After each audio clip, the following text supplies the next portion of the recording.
Թե կոնկրետ անուն։ Իմ կարծիքով այդ կարևոր չի։ Դե շատ է չէ լինում, օրինակ աղջիկ երեխային անուն դնում են գեղեցիկ, բայց ինքը գեղեցիկ չի լինում։ Հենց որ տենց չի կարելի ընդունել, որ եթե իր անունը գեղեցիկ է, ուրեմն ինքը գեղեցիկ։ Չի կարելի երեխային այնպիսի անուն դնել, որ շարժի, ասենք, շրջապատի ծիծաղը։ Օրինակ ես շատ տարօրինակ անուններ գիտեմ, որ մարդկանց դրել են,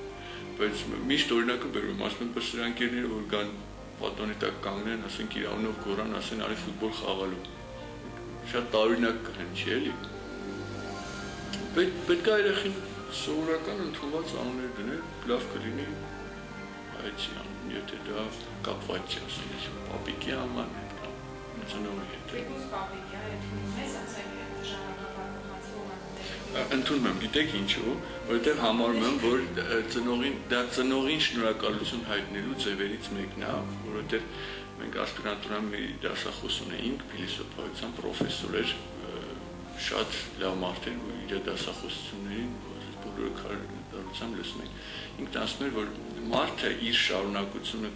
տեսնում է իր զավակների ու թոռների մեջ, չէ, ու եթե դու քո երեխայի անունը դնում ես քո ծնողի անունը, քո ծնողին դա ինչ-որ հույս է ներշնչում, որ ինքը, ասենք, տարիներ հետո, երկրային կյանքից հետո շարունակություն ունենալ։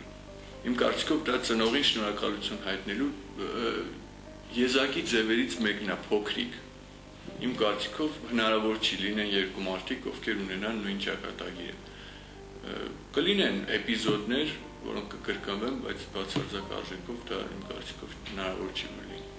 Իսկ ինչ ես կարծում, ինչ է երջանկությունը, որտեղ է այն եւ երբ է գալիս։ Թե երջանկությունը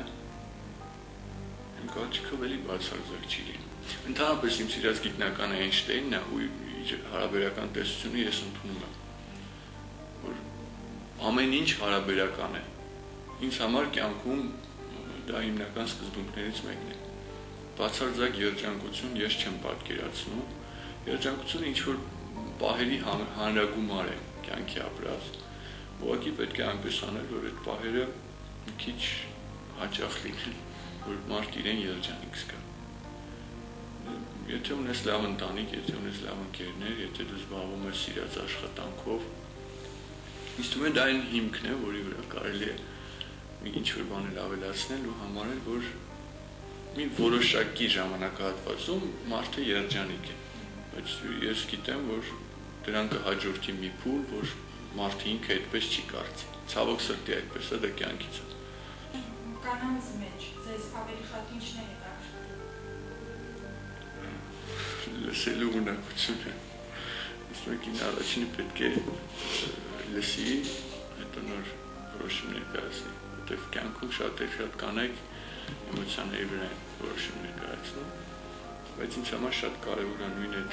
հավատարմությունը, ինտելեկտը, ես սիրում որ կնոջ հետ խոսում եմ, ինքը կարողանում է այդ թեման շարունակի, որով ես խոսում եմ, եթե չի կարողանում, ասում աշխարհի գեղեցկուհիներ լինի, ոչ մի բանի պետք չի։ Նաև գեղեցկությունը ինչու՞ չէ, նաև ընտանիքի սյուն լինելու այդ կարողությունը, որտեղ հայկական ավանդական օջախում չէ, ներսի հարցերով պետք է կինը զբաղվի, դրսի հարցերով տղամարդը պետք է հանգիստ լինի, որ տանը ամեն ինչ նորմալ է։ Եթե այդ հանգստությունը չեղավ, ինձ թվում է այդ ընտանիքը արդեն ինչ-որ որոշակի բալանսից է մնում։ Ես ահավոր խանդոտ եմ, ժամանակ առ ժամանակ դա ինձ մոտ հիվանդագին արտացում, բայց ես պատկերացնում եմ, ես գիտեմ, որ եթե սիրում ես, պետք է նաև խանդես, որովհետև ես չեմ հավատում այն մարդկանց, ովքեր ասում են, եթե սիրում ես, վստահում ես, վստահությունն ու խանդը դրանք էլի տարբեր աստիճանների վրա են։